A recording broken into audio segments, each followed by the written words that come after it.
Academy of Art University's Urbanites Update is next, coming up a week after the presidential election and the after effects.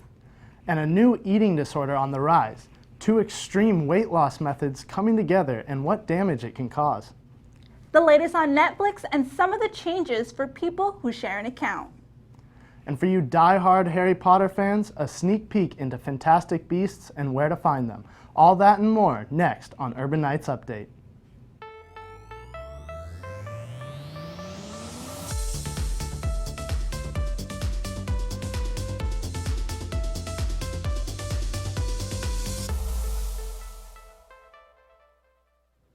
Hi everyone, and thanks for joining us at the Academy of Art University's Urbanites Update.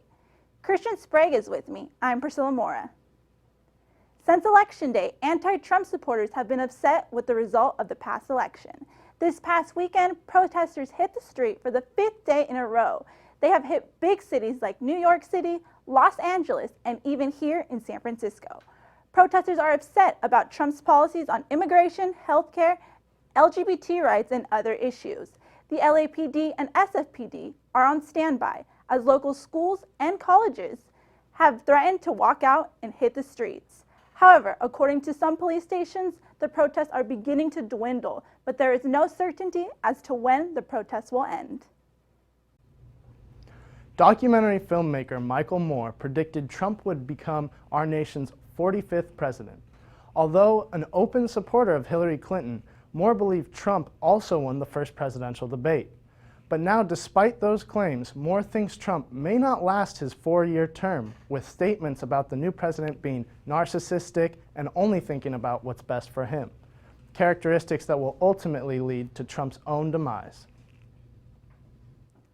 Donald Trump has repeatedly vowed that he would appeal Obamacare. However, just a few days after the election, he sent out signals that he might keep the two most important aspects of the Affordable Care Act. He indicated that he would like to keep the part that forces insurance to cover people with pre-existing health problems, and the second part is where parents are allowed to cover their children until their mid-20s. According to various healthcare facilities, they are unable to plan a strategy for the future until Trump makes his final decisions about Obamacare. Throughout the month of October, international students at BYU Idaho have been struggling with receiving proper healthcare benefits due to conflicting requirements. Foreign students have been told insurance from their native country would not be accepted.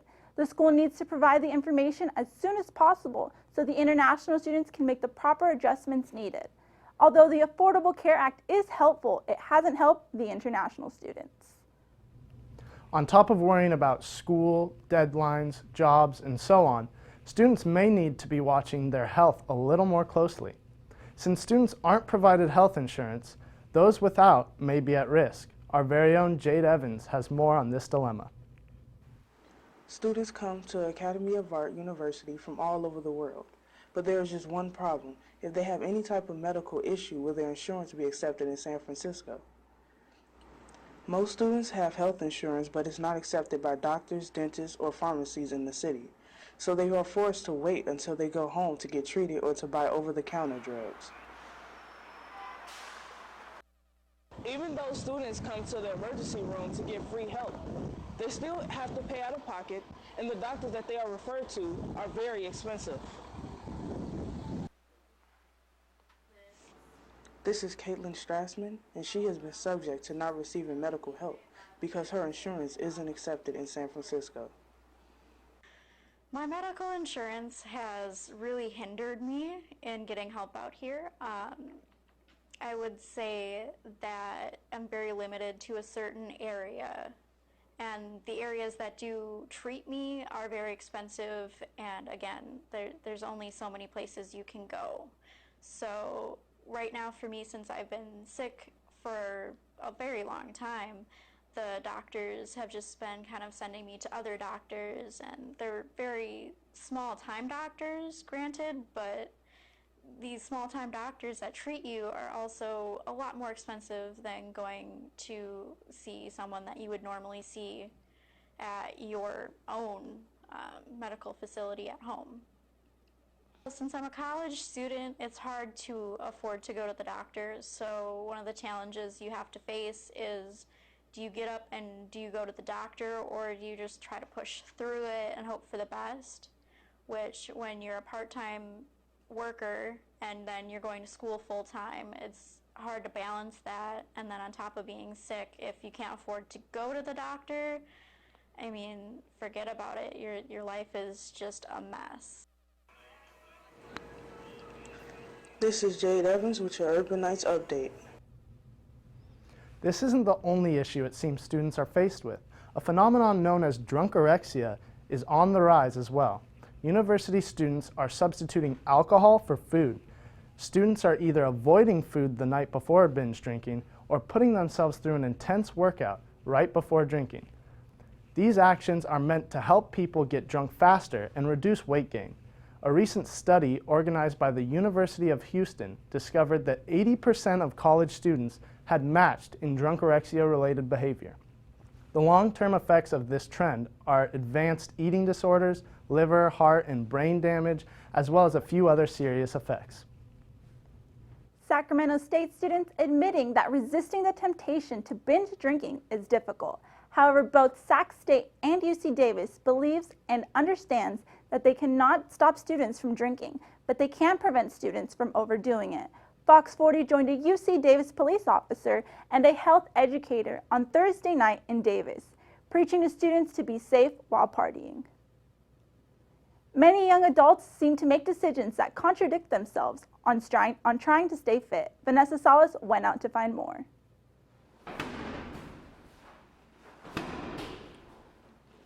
In San Francisco, many people in their 20s seem to work out and eat healthy every day. Many of these people enjoy their weekends at local bars consuming alcohol. According to bodybuilding.com, alcohol consumption hurts the muscle growth and lowers your workout intensity by 20%. A survey on the National Post said 60% of the people drink in the weekends and 30% drink throughout the weekdays. Devontae Winfrey is a local San Francisco resident who enjoys working out and occasionally enjoys drinking on the weekends.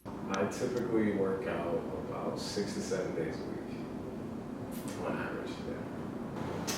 Pretty dedicated. I've been pretty consistent with everything I've done, like the last couple of years when it comes to fitness and like dieting and stuff like that. So I would say I'm pretty well committed to it. Yeah, whenever I drink alcohol, I don't really think about it too much. Because like you get, it's 100 calories in one shot of Hennessy. So by that time, you can't really count what you're gonna intake. So at that point, I just let it go. I've actually known Devontae for a little over a year now. And I know the guy really loves to work out. I mean, that's exactly why he works at a gym. Kind of comes with the lifestyle of, you work at a gym, you're gonna eat and breathe gym life. He's in the gym about 5 to 6 days out of a 7 week. But occasionally he likes to drink, he likes to go out, he likes to go to clubs and bars, and that's about every 2 weeks or so on the weekends. And I know he likes to have a little fun, so. According to Nerve Fitness, alcohol generally contains a lot of liquid calories that can be consumed without realizing it. Generally, most of the population seems to not care about the calorie intake they are drinking in their alcoholic beverages. In San Francisco, Vanessa Salas, Academy of Art University's Urban Nights Update.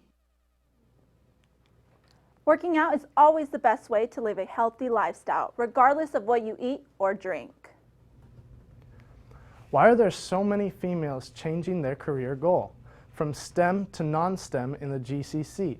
The GCC stands for the Gulf Cooperation Council and includes 6 Arab countries in 2015. 60% of engineering students in the GCC were female, compared to the 30% of students in the United States. According to the Gulf News website, they lack confidence in their skills and females do not want to compete with men.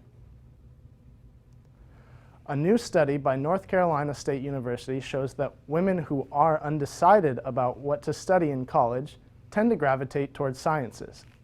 The number of women in the STEM field are low, and this may be to a lack of STEM-based classes in high school. According to Joy Gales, recruiting women to these jobs is leaky, but intriguing this group of women earlier may raise the number of female STEM majors in the future. Flowers are everywhere, and we buy flowers to put in the living room or as a gift to someone, but what is the meaning of different flowers? Our reporter Na Lee has the story. Flowers are representative of love, friendship, and family. However, the meaning of each flower is different. Everyone knows the roses mean romantic love. You can give your lover. But how about the other meanings of flowers? Alex works in a flower shop. She knows the meaning of flowers. This one is daisy.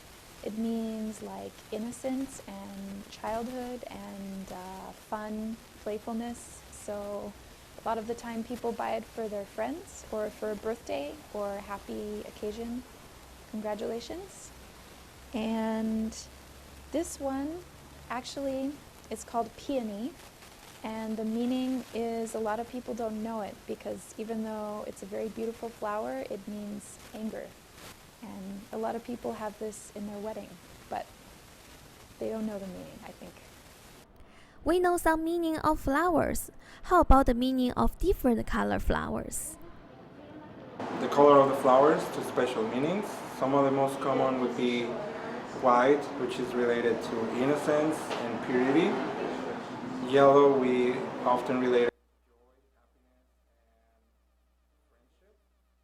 The color red, it's pretty obvious, related to romance and love and showing affection for someone. The color green, it can mean good luck, good health, and well-being. And we have the color purple that is very common for sympathy arrangements for funerals. Now we know about meanings and symbols of emotion for flowers. You can make good gift for everyone. In San Francisco, I'm Na Lee, Urban Night Update. If you want to know more about the meaning of flowers, you can check the website www.aboutflowers.com. Do you know how to get a scholarship for college? In December 2010, the Scholarship Coach website was launched to help you get a scholarship. Since the year 2000, public colleges, 2-year and 4-year colleges, tuition and fees have increased by 3%, with the economy accumulating and the cost of college rising. Scholarships are a way to save money. At Fort Myers High School in Florida, 10 students signed their letters of intent for athletic scholarships. 7 of the 10 earned Division I scholarships. Fort Myers High has maintained their status of having an elite athletic program in the state. Throughout the NCAA, it has become typical for athletes to leave early for the draft or to go to school strictly to turn pro. But here at AAU, they may have to tap into a side of athletes that they never knew they had. Our reporter William Pettis goes into more. Over the past decade, the NCAA has seen the trend of Division I athletes come in and have an outstanding freshman or sophomore season, then declare for their respected sports draft, the main sport affected being men's basketball. Since 2010, men's basketball early exit athletes have only been drafted from 6 major schools in Kentucky, Duke, Kansas, Arizona, and UCLA. According to the NCAA, percentages for kids going pro is as follows. In football, 256 players are drafted right out of college, with 1.6% of them actually being a pro. In men's basketball, 46 players are drafted after college, and 1.1% of them being pro. In women's basketball, a merely 33 players are drafted, with 0.9% of them being pro. In baseball, 738 players are drafted, with a chance of 9.7% of them becoming pros. With men's hockey, 60 players are drafted, and 6.6% of them have a chance of becoming pro. And finally, men's soccer, drafting 75 players with a chance of 1.4% of them being pros. I talked to a couple of AAU athletes to see how our university differs from the rest. 100% coming here and taking the core classes for my major after I was just a freshman, and that's something you don't get at a normal university. I thought that was really cool. They showed me a side where I'm in this multimedia industry here in the city of San Francisco, where all around us it's media, and that really showed me that this is something like I could actually do. I thought it was pretty cool, and maybe like after baseball, I'll end up on TV being an anchor or something. You never know. I'd have to say baseball. I'm friends with Coach Parker, who's no longer here, but he recruited me back in Napa, and I was interested in playing ball and furthering my career in that, and then I looked into the school a little bit, realized it was a little different, and I think it was time for different, so that's what brought me here. I'm still growing. I'm still trying to figure out what I really want to do, but they just have so many options, and within those options they have resources. So whatever you think you want to do, you'll have the opportunity to at least try it out. Still with aspirations to become pro, AAU has led their athletes to see a side of themselves they didn't know they had before. From Oakland, California, I'm Winston Pettis with your Urban Knights update. We have had 3 players be drafted into the MLB. Today in sports, Vanessa Salas has updates with Academy of Art University's men and women's basketball teams and more. Thank you, Tate. Welcome back to this week's sports segment. AAU women's basketball team has been working extremely hard on strengthening their team chemistry. They have 9 new players this season and are confident that they will defeat their opponents. See for yourself as the head coach, Lene Larson, and a junior guard talk about their success as a team. I think this team has come a long ways in a short amount of time with 9 new faces. It always takes a little bit for the chemistry, but they've done a really good job.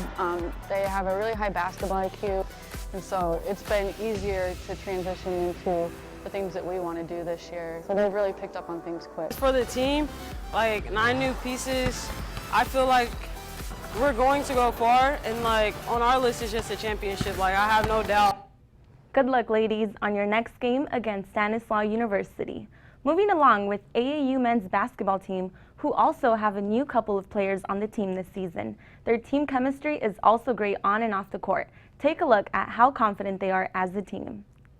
Are you listening? Damn.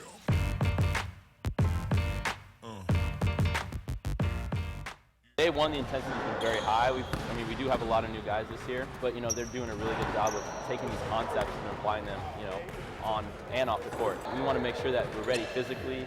We have bodies this year, and not only just bodies, but we have guys that can actually play and understand the game. So, looking forward to guys coming out and competing.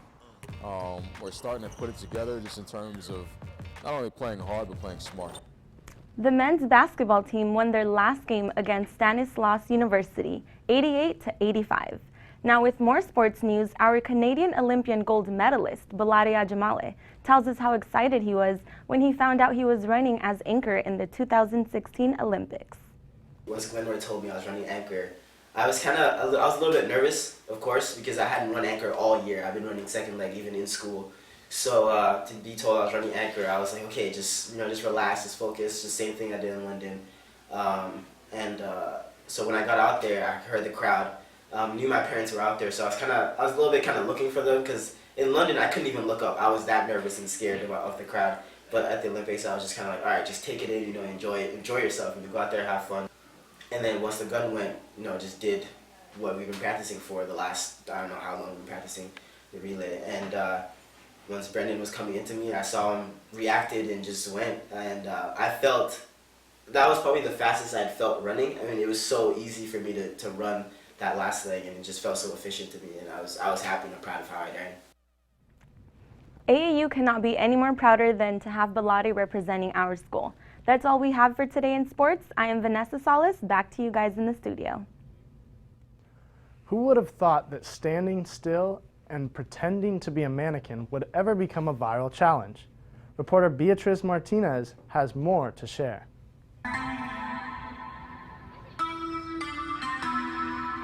Black Beatles in the city, be back immediately to confiscate the money. The mannequin challenge is the new viral trend. The challenge is to stay as still as possible while posing in lifelike position as the camera works its way through. It all began with a group of high school students in Florida. This trend doesn't have a real meaning towards it. However, some are creating ways to send messages through the mannequin challenge. Deron Brown, football player at UC Berkeley, has not been a part of a mannequin challenge but plans to. I think the Mannequin Challenge is entertaining. I've seen the Mannequin Challenge being used in political campaigns.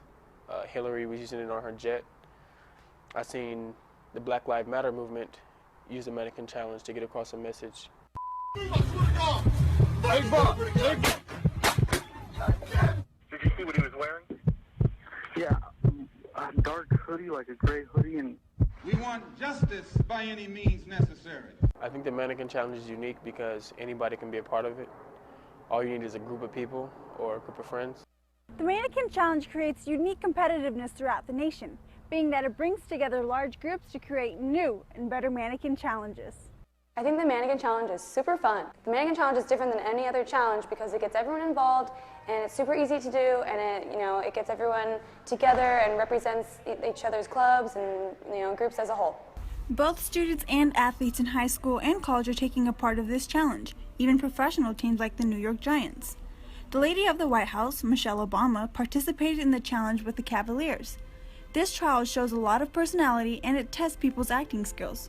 Compared to other training challenges, this one has gathered the largest groups, making the number of participators high. In San Francisco, I'm Beatrice Martinez for Urbanites Update.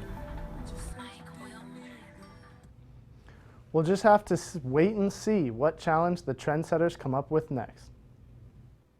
2 people are recovering in the hospital. They were both shot near the south of Market and the Tenderloin neighborhoods in San Francisco on Sunday around midnight. The suspects are large. If anyone has information about the suspects, contact the San Francisco Police Department anonymously at 415-929-9446. Notice the suspects have guns, so keep yourself safe. There has been controversy around changing the name and fabric of the San Francisco neighborhood, the Tenderloin. The real estate companies Jones Lang LaSalle want to create a 16-square block shopping district accompanied by stores like Ralph Lauren, West Elm, and the Container Store. Residents' problem with the real estate plan is an intent to replace with a high-earning resident and business to cater to them, when instead they should straighten out the current community they already have. Are you thinking of visiting downtown San Francisco? If so, there are certain areas you might want to avoid. Vanessa Salas has more on this story. The Tenderloin is a neighborhood in downtown San Francisco. As this small neighborhood is known for affordable rent, it is also known for violent street crime. According to the San Francisco Appeal, the Tenderloin block has 35 times more crime rate than the rest of the city. I would advise the people that are not from the area to keep their valuable things tucked. If you park your cars, don't leave stuff showing like bags or phones. I mean, people put signs on their car that say there's nothing in there. And for us to have to do that, it's ridiculous. Yeah. And just people parking their bikes and coming out to find one tire less. It's the crime rate, it's bad, but if people knew better, they would do better. 5 minutes ago, someone just took this lady's phone. So there is crime, but I guess you shouldn't be playing Pokemon in the Tenderloin. Play it anywhere else, but not in the Tenderloin. About 2 weeks ago, 4 stabbings and shootings occurred in less than 24 hours. A 49-year-old man was stabbed in the neck just a couple streets away from me. After talking to residents, people are aware of the crimes occurring every day.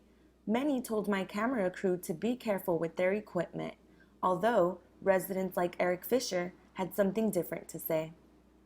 Because violent crime brings police, and police are bad for business. So I would definitely understand why people don't want to walk around here. But my practice studio is right around the corner. And the crazy thing that I've noticed is that, again, it's fairly safe to pass through. I've never been robbed. I've never been jumped.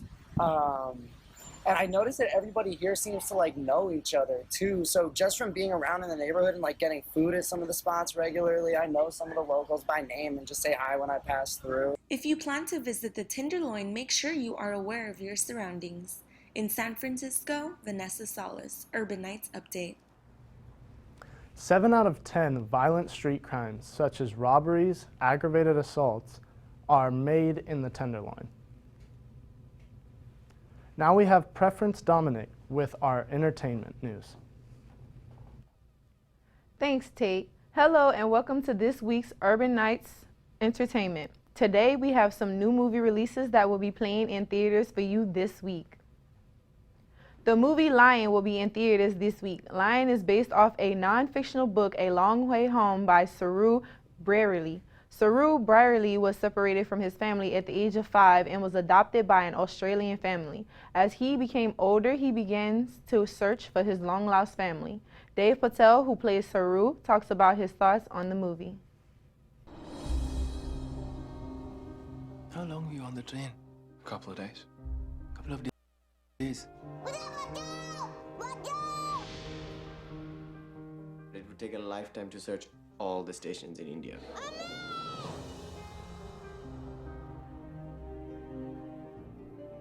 Do you have any idea what it's like? How every day my real brother screams my name. I always thought that I could keep this family together. I need you, Saru. It's kind of a once-in-a-lifetime role. There's no two ways about it. You read the script and I was just a puddle of tears, my whole team was. And the fact that, you know, these are true events, you know, there was a boy who actually went through so much turmoil and 2 mothers that did and a brother, and it's just astounding and overwhelming. And Luke's script did so much justice to this, and it's such an anthem of humanity and love. It's a beautiful thing to put out into the world and want to be a part of, yeah. If you're familiar with the Harry Potter movies, then I'm sure you would love this. Fantastic Beasts will be hitting the theaters this week, and this movie is full of magic, monsters, and more. It's year 1926, and an unregistered wizard named Newt Scamander completed a global excursion to find magical creatures. He has collected many creatures and stored them in his suitcase. However, somehow some monsters have managed to escape in New York City. This has become a big problem in New York City that has caught the attention of many wizards because this incident has exposed the magical world of wizardry. This has started up a war between man and wizard, and now wizards must fight to protect their reputation.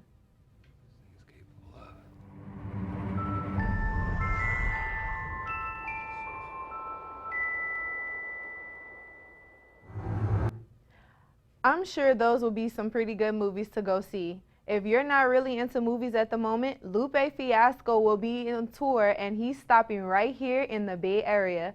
He will be in San Francisco at 1015 Folsom Street, November 16th, and he will be having special guests, so you don't want to miss out. For more information on his tour, visit lupefiasco.com. That's all we have on entertainment. Back to you, Priscilla. Thanks, Preference. Up next, we'll be hearing from Linda Camacho, who is sitting with an up-and-coming rapper from the Bay Area.